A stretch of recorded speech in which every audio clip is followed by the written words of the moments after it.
আসসালামু আলাইকুম সবাইকে। আজকে আমরা কালা জামুন বানানো শিখলাম। এটাতে প্রথমে সানা, চিনি আর মাওয়া একসাথে আমরা মেখে নিয়েছিলাম। তারপরে ড্রাই ময়দা, দুধ 1 কাপ, ময়দা 1/2 কাপ, তারপরে এলাচি,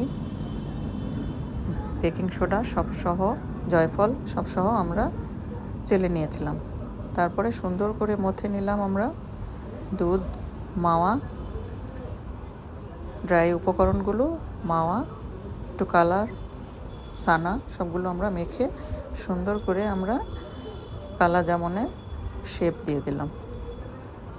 তারপরে আমরা হাই ফ্লেমে মিষ্টিগুলোকে সুন্দর করে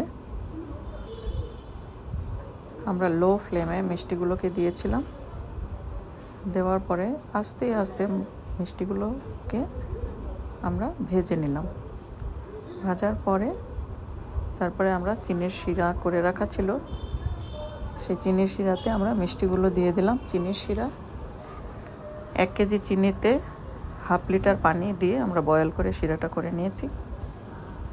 হয়ে গেল আমাদের সুন্দর গোলাপ জামুন রেসিপি। এটা আমরা হাই ফ্লেমে 10-15 মিনিট জাল করে তারপরে আমরা ঢেকে এটাকে রেস্টে রেখে দেব। চুলাটা অফ করে আর সাথে আমরা 1/2 কাপ মতো ঘি দিয়ে দিলাম শিরার মধ্যে দিয়ে, তারপরে এটাকে আমরা ঢেকে দিলাম। এটা আমাদের 6-7 ঘন্টার মতো আমাদের রেস্টে রেখে দিলেই হয়ে যাবে আমাদের সুস্বাদু গোলাপ জামুন।